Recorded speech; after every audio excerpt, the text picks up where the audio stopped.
Hello, আমি ভাস্কর কর্মকার। যেরকমভাবে আমার চ্যানেলে ফিজিক্সের একটা কোর্স চলছে ফোর্স সম্বন্ধে, তেমনভাবে আমি বলেছিলাম যে আমি আমার চ্যানেলে সব রকমের কন্টেন্ট নিয়ে আসার চেষ্টা করব। মানে প্রত্যেকটা সাবজেক্টের কিছু কিছু জিনিস যেগুলো বুঝলে আমাদের আরও সুবিধা হবে সেগুলো আমি বোঝানোর চেষ্টা করব। তেমনভাবে আজকের এই ক্লাসটা আমার ইংলিশ গ্রামারের রেসপেক্টে। ইংলিশ গ্রামারের একটা খুবই গুরুত্বপূর্ণ টপিক নিয়ে আজকে আমরা আলোচনা করব, যে টপিকটার নাম হচ্ছে টেন্স।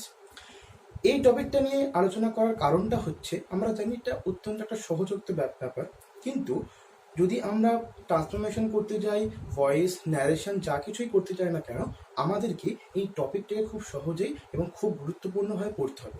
কারণ একটা সেন্টেন্সকে দেখে তার সময়টাকে না বুঝলে বা তার স্থিতিটাকে না বুঝলে আমরা কখনোই সেটার প্রপার ট্রান্সফরমেশন করতে পারবো না। তাহলে আজকের টপিক হচ্ছে টেন্স। শুরু করা যাক।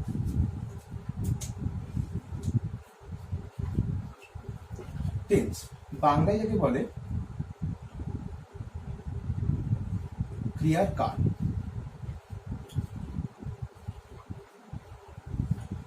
টেন্স বা ক্রিয়ার কাল এই বিষয়টা কি? এই বিষয়টা হচ্ছে যে একটা বাক্যের বিভিন্ন রূপকে বিভিন্ন সময়ে আমরা বিভিন্ন রকমভাবে পাই। হয়তো বাক্যটার খুব কোনো পরিবর্তন ঘটে না, কিন্তু বাক্যটার রূপ দেখে আমাদেরকে বিভিন্ন সময়ের কথা আমাদেরকে বুঝিয়ে দেয়। সেটা কিভাবে, সেটা তিনটে এক্সাম্পলের সাহায্যে আমরা বোঝার চেষ্টা করব।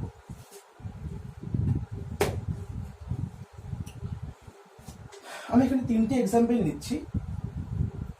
আমি ভাত খাই।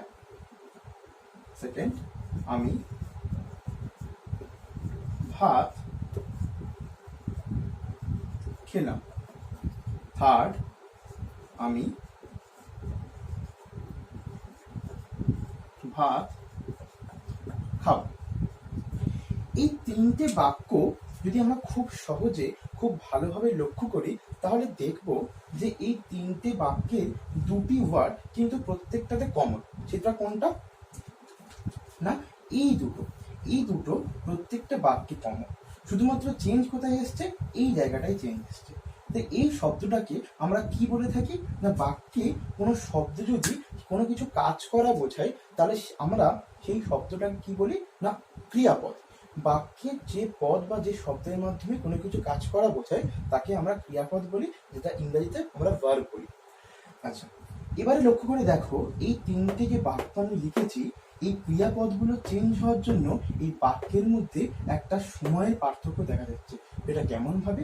আমি ভাত খাই বলতে যে সময়টাকে বোঝানো হচ্ছে যে আমি এখন ভাতটা খাই, বা এখন যদি এখানে খায়ের জায়গায় খাই বা খাচ্ছি যাই কিছু না লিখি, তাহলে এই সময়টা মানে এই বাক্যটা একটা সময়কে নির্ণয় করছে, যেটা এখনকার সময় বোঝানো হচ্ছে। মানে আমি ভাত খাই বা খাচ্ছির মাধ্যমে আমি এখনকারের যে সময় বা সিচুয়েশনটাকে বোঝানোর চেষ্টা করছি, যেটাকে আমি লিখছি বর্তমান সময়। সেকেন্ডটার মাধ্যমে এটা লেখা যাচ্ছে যে আমি ভাত খেলাম, তার মানে এটা একটা আগের কোনো ঘটনা সম্বন্ধে এখানে আলোচনা করা হয়েছে, একটা আগে ঘটে যাওয়া কোনো বিষয় সম্পর্কে এখানে আলোচনা করা হয়েছে। তো এই জায়গাটাকে আমি কি বলছি? এই সময়টাকে অতীত সময়, অতীত। আর এই সেন্টেন্সটাতে আমি দেখছি যে লেখা আছে আমি ভাত খাবো, মানে যে ঘটনাটা এখনো ঘটেনি কিন্তু কিছুক্ষণ পরে হয়তো ঘটবে।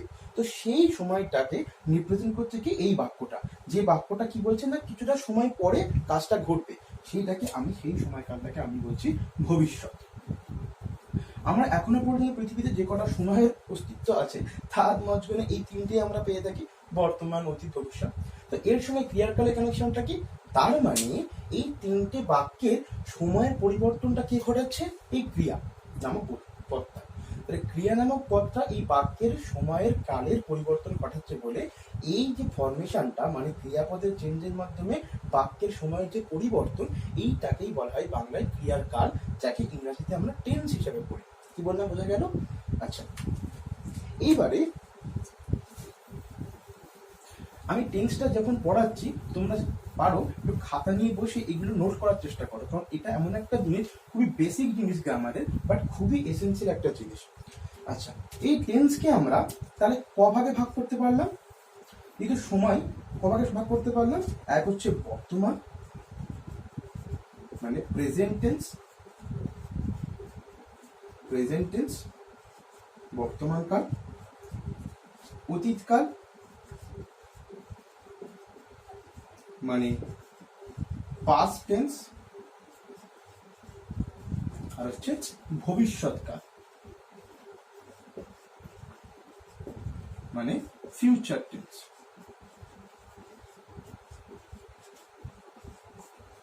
বোঝা গেল যে তাহলে আমাদের পৃথিবীতে এই তিনটে কাল সম্বন্ধে আমরা সবকিছু আলোচনা করে থাকি। তাহলে তার টেন্সকে আমি তিনটে ভাগে ভাগ করলাম, প্রেজেন্ট টেন্স, পাস্ট টেন্স আর ফিউচার টেন্স। ঠিক আছে, এবার আমরা এই তিনটে টেন্সকেই আবার চারটে ভাগে ভাগ করব। মানে আমরা তাহলে কি দেখলাম, আমরা সময়কে ভাগ করলাম কার সাহায্যে, ক্রিয়ার কালের সাহায্যে আমরা সময়টাকে আলাদা আলাদা করলাম। মানে তিনটে এমন ফর্ম নিলাম যে তিনটে ফর্মটাকে তিনটে আলাদা আলাদা বাক্যের মাধ্যমে রিপ্রেজেন্ট করলাম। কার জন্য না, ক্রিয়ার কালটার জন্য, মানে ক্রিয়ার পরিবর্তনের জন্য। আবার এই তিনটে কালকে আবার কিছু কিছু সাব কালে ভাঙা যায়, এরকম বলা যেতে পারে। মানে এই তিনটে সেন্সকে আবার চার ভাগে ভাগ করা যেতে পারে। সেগুলো কি কি, এই তিনটেকেই আবার চার ভাগে ভাগ করা যায়। ফার্স্ট হচ্ছে সিম্পল বা ডেফিনিট, অনেকে ডিফিনাইট বলে, মানে সরি ইনডিফিনাইট বলে, ইনডেফিনাইট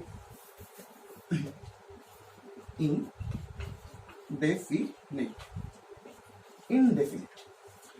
সেকেন্ড হচ্ছে কন্টিনিউয়াস,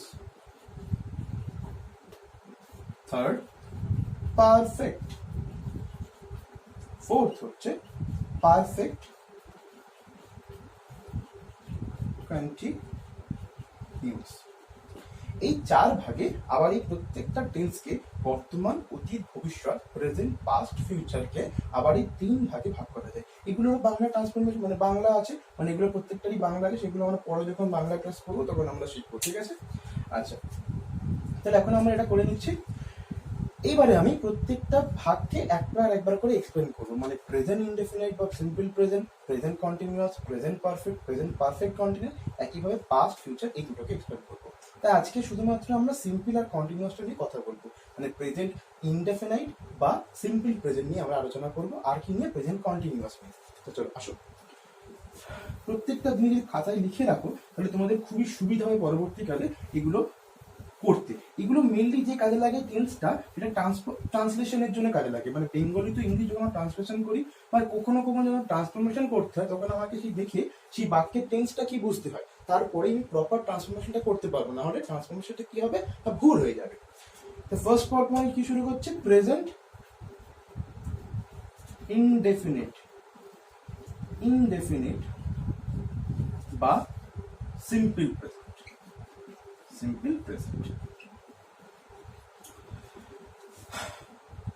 কি করব না, আমরা এই প্রেজেন্ট ইনডেফিনিট বা সিম্পল প্রেজেন্টটাকে চিনব কিভাবে সেটা জানবো। আর সেটা চেনার পরে সেটাকে কিভাবে ট্রান্সলেশন করতে হয়, কিভাবে সেটাকে ইংলিশ ট্রান্সফর্ম করবো বাংলা থেকে, সেটা আমরা সেই নিয়মটা আমরা দেখবো। তো কিভাবে প্রেজেন্ট ইনডেফিনিট চিনবো না, বর্তমানে এমন কিছু ঘটনা আছে না যেগুলোর বাস্তবে কোনো যুক্তি আছে বা যেগুলো চিরন্তন সত্য। যদি ধরো আমরা এরকম বলি যে গল্পে গুরু আকাশে ওঠে, এই কথাটা একটা বাক্য, কিন্তু এর কিন্তু কোনো নৈকট্য বা আসক্তি নেই। যখন বাংলা ক্লাস আমরা পড়বো তখন আমরা ক্লিয়ারলি বুঝতে পেরে যাবো যে একটা বাক্য গঠন করার জন্য কি কি লাগে। ঠিক আছে, তাহলে আমি কি বললাম, যদি বর্তমানে এমন কোনো ঘটনা যে ঘটনাটা বাস্তবে অস্তিত্ব আছে, আর কি না তার কি থাকবে, একটা চিরন্তন সত্য থাকবে, সেই সমস্ত ঘটনা থাকলে আমরা বুঝবো যে সেটা একটা প্রেজেন্ট ইনডেফিনিট টেন্সকে নির্ণয় করছে। তার মানে কি, ঘটনাটা অবশ্যই কিন্তু বর্তমান হতে হবে, তবেই তো সেটা প্রেজেন্ট ইনডেফিনিট হবে। বোঝা গেল কি বললাম? সেরকমের একটা আমি ঘটনা যদি এখানে বলি, সূর্য পূর্ব দিকে ওঠে, তাহলে এই যে একটা ঘটনা বা বাক্য লিখলাম, এই বাক্যটা একটা চিরন্তন সত্য ঘটনাকে নির্ণয় করছে। আর এই ব্যাপারটা প্রতিদিন ঘটে, প্রতিনিয়ত ঘটে, প্রতিদিন ঘটে। তাহলে এইটা একটা বর্তমানে ঘটা ঘটনা, যেটাকে আমি দেখে বুঝবো এটা প্রেজেন্ট ইনডেফিনিট বা সিম্পল প্রেজেন্ট টেন্স। তো এটাকে ট্রান্সলেট করবো কিভাবে, ফর্মটা লিখে নাও। তো এটাকে চেনার উপায়, মানে চেনার উপায়টা কি বললাম, চিরন্তন সত্য লিখে নাও। চেনার উপায় হচ্ছে চিরন্তন সত্য বর্তমানে ঘটা ঘটনা, সাধারণ ঘটনা। ঠিক আছে, এবার দেখো ফর্ম, মানে ফরমেশন মানে কিভাবে বেঙ্গল টু ইংলিশ ট্রান্সলেশনটা তুমি করবে সেটা লিখে দিচ্ছি। সেটা কি, প্রথমে থাকবে সাবজেক্ট, তারপরে থাকবে ভার্ব, তারপরে থাকবে অবজেক্ট। কি কি থাকবে? প্রথমে থাকবে সাবজেক্ট, তারপরে ভার্ব, তারপরে অবজেক্ট।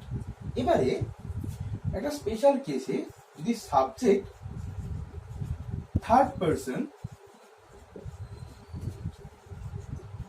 সিঙ্গুলার নাম্বার হয়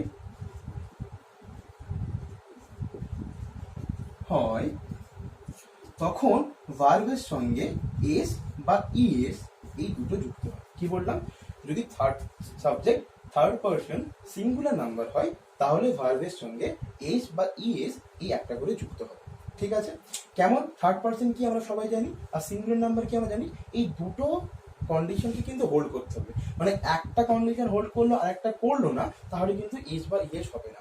মানে তাকে সেই সাবজেক্টটাকে থার্ড পারসনে হতে হবে, আবার সিঙ্গুলার নাম্বারে হতে হবে। মানে আই আর ইউ বাদ দিয়ে বাকি যা সব থার্ড পারসন, আর সিঙ্গুলার মানে যেগুলো একটা। যেমন এখানে সূর্য, দেখো সূর্য কি সান, যেটা পৃথিবীতে একটাই আছে, আর কি ওরা অবশ্যই থার্ড পারসন।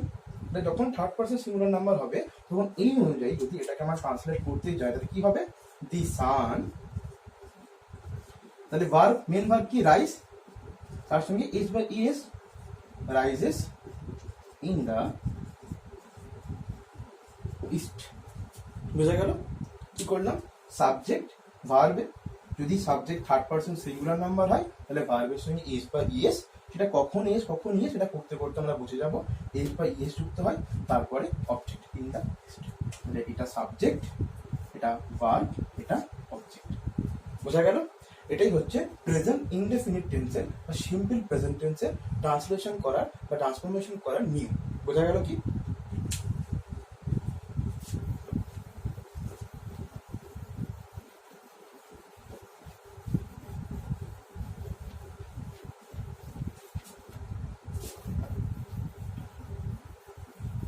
এবারে আমরা আসছি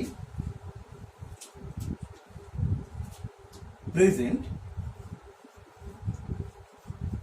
continuous. Present continuous, present continuous tense চিনবো কিভাবে? না, প্রেজেন্ট কন্টিনিউয়াস টেন্স চেনার একটা খুব সহজ উপায় আছে। কিভাবে চিনবো? না, চেনার উপায়